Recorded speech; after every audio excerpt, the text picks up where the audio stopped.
democracy, and when the newly elected leaders of Eastern Europe grappled with forming their new governments, they looked to the United States. They looked to American democratic principles in building their own free societies. Even the leaders of the USSR republics are reading the Federalist Papers, written by America's founders, to find new ideas and inspiration. Today, America must lead again, as it always has, as only it can, and we will. We must also provide the inspiration for lasting peace, and we will do that too. We can now take steps in response to these dramatic developments, steps that can help the Soviet peoples in their quest for peace and prosperity. More importantly, we can now take steps to make the world a less dangerous place than ever before in the nuclear age. A year ago, I described a new strategy for American defenses, reflecting the world's changing security environment. That strategy shifted our focus away from the fear that preoccupied us for 40 years, the prospect of a global confrontation. Instead, it concentrated more on regional conflicts, such as the one we just faced in the Persian Gulf. I spelled out a strategic concept, guided by the need to maintain the forces required to exercise forward presence in key areas, to respond effectively in crises, to maintain a credible nuclear deterrent, and to retain the national capacity to rebuild our forces should that be needed. We are now moving to reshape the U.S. military to reflect that concept. The new base force will be smaller by 500,000 than today's military, with fewer Army divisions, Air Force wings, Navy ships, and strategic nuclear forces. This new force will be versatile, able to respond around the world to challenges, old and new. As I just mentioned, the changes that allowed us to adjust our security strategy a year ago have greatly accelerated. The prospect of a Soviet invasion into Western Europe, launched with little or no warning, is no longer a realistic threat. The Warsaw Pact has crumbled. In the Soviet Union, the advocates of democracy triumphed over a coup that would have restored the old system of repression. The reformers are now starting to fashion their own futures, moving even faster toward democracy's horizon. New leaders in the Kremlin and the republics are now questioning the need for their huge nuclear arsenal. The Soviet nuclear stockpile now seems less an instrument of national security and more of a burden. As a result, we now have an unparalleled opportunity to change the nuclear posture of both the United States and the Soviet Union. If we and the Soviet leaders take the right steps, some on our own, some on their own, some together, we can dramatically shrink the arsenal of the world's nuclear weapons. We can more effectively discourage the spread of nuclear weapons. We can rely more on defensive measures in our strategic relationship. We can enhance stability and actually reduce the risk of nuclear war. Now is the time to seize this opportunity. After careful study and consultations with my senior advisors, and after considering valuable counsel from Prime Minister Major, President Mitterrand, Chancellor Kohl, and other Allied leaders, I am announcing today a series of sweeping initiatives affecting every aspect of our nuclear forces on land, on ships, and on aircraft. I met again today with our Joint Chiefs of Staff, and I can tell you they wholeheartedly endorse each of these steps. I'll begin with the category in which we will make the most fundamental change in nuclear forces in over 40 years: non-strategic or theater weapons. Last year, I canceled U.S. plans to modernize our ground-launched theater nuclear weapons. Later, our NATO allies joined us in announcing that the alliance would propose the mutual elimination of all nuclear artillery shells from Europe as soon as short-range nuclear force negotiations began with the Soviets. But starting these talks now would only perpetuate these systems while we engage in lengthy negotiations.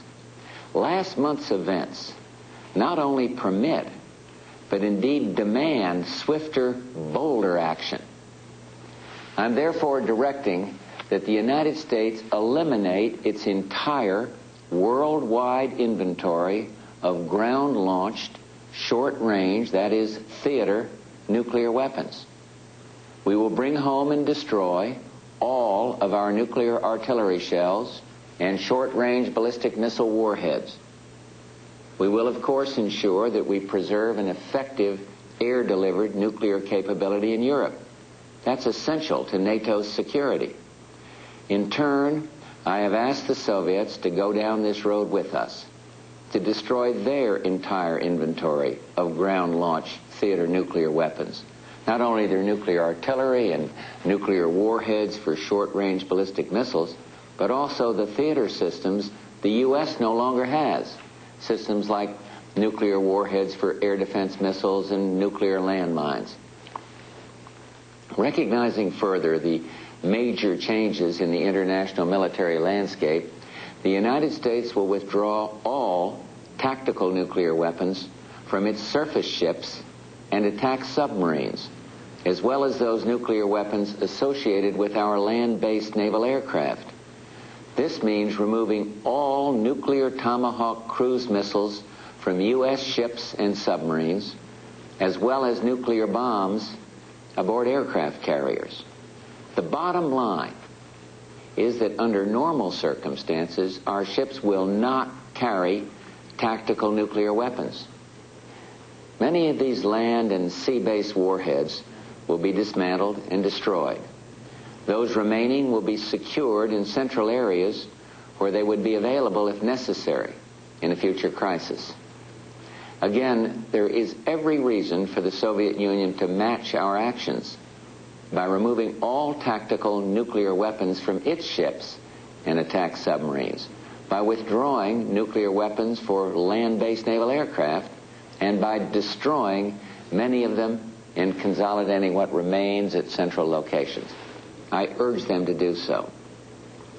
No category of nuclear weapons has received more attention than those in our strategic arsenals. The Strategic Arms Reduction Treaty, START, which President Gorbachev and I signed last July, was the culmination of almost a decade's work. It calls for substantial stabilizing reductions and effective verification. Prompt ratification by both parties is essential. But I also believe the time is right to use START as a springboard to achieve additional stabilizing changes. First, to further reduce tensions, I'm directing that all United States strategic bombers immediately stand down from their alert posture. As a comparable gesture, I call upon the Soviet Union to confine its mobile missiles to their garrisons, where they will be safer and more secure. Second, the United States will immediately stand down from alert all intercontinental ballistic missiles scheduled for deactivation under START. Rather than waiting for the treaty's reduction plan to run its full 7-year course, we will accelerate elimination of these systems once START is ratified. I call upon the Soviet Union to do the same. Third, I am terminating the development of the Mobile Peacekeeper ICBM, as well as the mobile portions of the small ICBM program.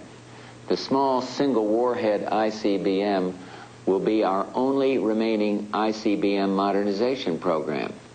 And I call upon the Soviets to terminate any and all programs for future ICBMs with more than one warhead, and to limit ICBM modernization to one type of single warhead missile, just as we have done.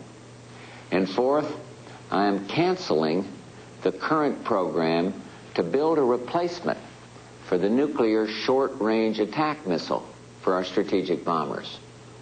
And fifth, as a result of the strategic nuclear weapons adjustments that I've just outlined, the United States will streamline its command and control procedures, allowing us to more effectively manage our strategic nuclear forces. As the system works now, the Navy commands the submarine part of our strategic deterrent, while the Air Force commands the bomber and land-based elements. But as we reduce our strategic forces, the operational command structure must be as direct as possible. And I've therefore approved the recommendation of Secretary Cheney and the Joint Chiefs to consolidate operational command of these forces into a U.S. strategic command under one commander, with participation from both services. Since the 1970s, the most vulnerable and unstable part of the U.S. and Soviet nuclear forces has been intercontinental missiles with more than one warhead. Both sides have these ICBMs in fixed silos in the ground where they are more vulnerable than missiles on submarines. I propose that the U.S. and the Soviet Union seek early agreement to eliminate from their inventories all ICBMs with multiple warheads. After developing a timetable acceptable to both sides, we could rapidly move to modify or eliminate these systems under procedures already established in the START agreement. In short, such an action would take away the single most unstable part of our nuclear arsenals. But there is more to do. The United States and the Soviet Union are not the only nations with ballistic missiles.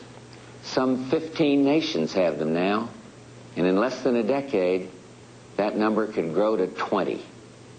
The recent conflict in the Persian Gulf demonstrates in no uncertain terms that the time has come for strong action on this growing threat to world peace.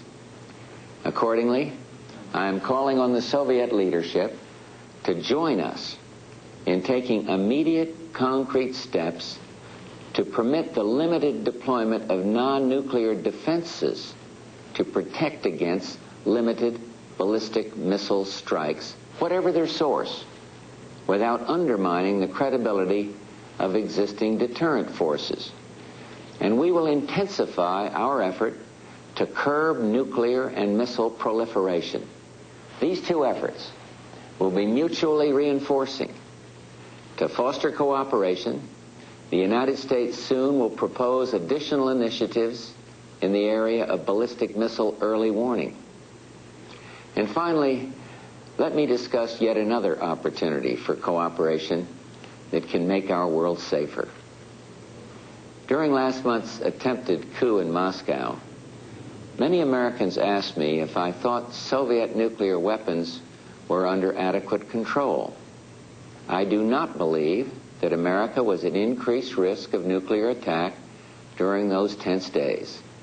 But I do believe more can be done to ensure the safe handling and dismantling of Soviet nuclear weapons. And therefore I propose that we begin discussions with the Soviet Union to explore cooperation in three areas. First, we should explore joint technical cooperation on the safe and environmentally responsible storage, transportation, dismantling, and destruction of nuclear warheads. Second, we should discuss existing arrangements for the physical security and safety of nuclear weapons and how these might be enhanced. And third, we should discuss nuclear command and control arrangements and how these might be improved to provide more protection against the unauthorized or accidental use of nuclear weapons. My friend, French President Mitterrand, offered a similar idea a short while ago. After further consultations with the alliance, and when the leadership in the USSR is ready, we will begin this effort. The initiatives that I'm announcing build on the new defense strategy that I set out a year ago, one that shifted our focus away from the prospect of global confrontation We're consulting with our allies on the implementation of many of these steps, which fit well with the new post-Cold War strategy and force posture that we've developed in NATO. As we implement these initiatives, we will closely watch how the new Soviet leadership responds. We expect our bold initiatives to meet with equally bold steps on the Soviet side. If this happens, further cooperation is inevitable. If it does not, then an historic opportunity will have been lost. Regardless, let no one doubt we will still retain the necessary strength to protect our security and that of our allies, and to respond as necessary. In addition, regional instabilities, the spread of weapons of mass destruction, and as we saw during the conflict in the Gulf, territorial ambitions of power-hungry tyrants, still require us to maintain a strong military to protect our national interests and to honor commitments to our allies. And therefore, we must implement a coherent plan for a significantly smaller but fully capable military, one that enhances stability but is still sufficient to convince any potential adversary that the cost of aggression would exceed any possible gain. We can safely afford to take the steps I've announced today, steps that are designed to reduce the dangers of miscalculation in a crisis. But to do so, we must also pursue vigorously those elements of our strategic modernization program that serve the same purpose. We must fully fund the B-2 and SDI program. We can make radical changes in the nuclear postures of both sides to make them smaller, safer, and more stable. But the United States must maintain modern nuclear forces, including the strategic triad, and thus ensure the credibility of our deterrent. Some will say that these initiatives call for a budget windfall for domestic programs, but the peace dividend I seek is not measured in dollars, but in greater security. In the near term, some of these steps may even cost money. Given the ambitious plan I have already proposed to reduce U.S. defense spending by 25%, we cannot afford to make any unwise or unwarranted cuts in the defense budget that I have submitted to Congress. I'm counting on congressional support to ensure we have the funds necessary to restructure our forces prudently and implement the decisions that I've outlined tonight. 20 years ago, when I had the opportunity to serve this country as ambassador to the United Nations, I once talked about the vision that was in the minds of the UN's founders, how they dreamed of a new age when the great powers of the world would cooperate in peace as they had as allies in war. Today, I consulted with President Gorbachev, and while he hasn't had time to absorb the details, I believe the Soviet response will clearly be positive. I also spoke with President Yeltsin, and he had a similar reaction, positive, hopeful.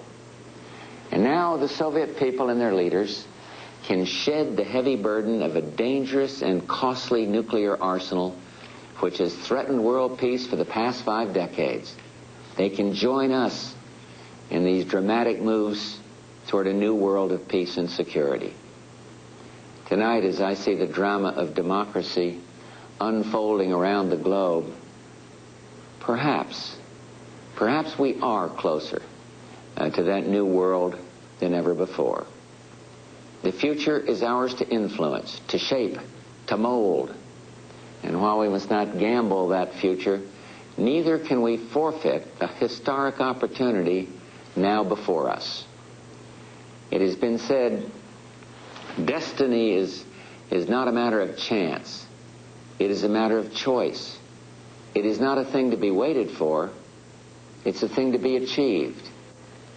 The United States has always stood where duty required us to stand. And now let them say that we led where destiny required us to lead, to a more peaceful, hopeful future. We cannot give a more precious gift to the children of the world. Thank you, good night, and God bless the United States of America. President Bush tonight in a bold and historic speech from the Oval Office. It may mark the beginning of the dismantling of the nuclear age. In a moment, Real Life with Jane Pauley, followed by Expose here on NBC. I'm Tom Brokaw in New York. This has been an NBC News Special Report.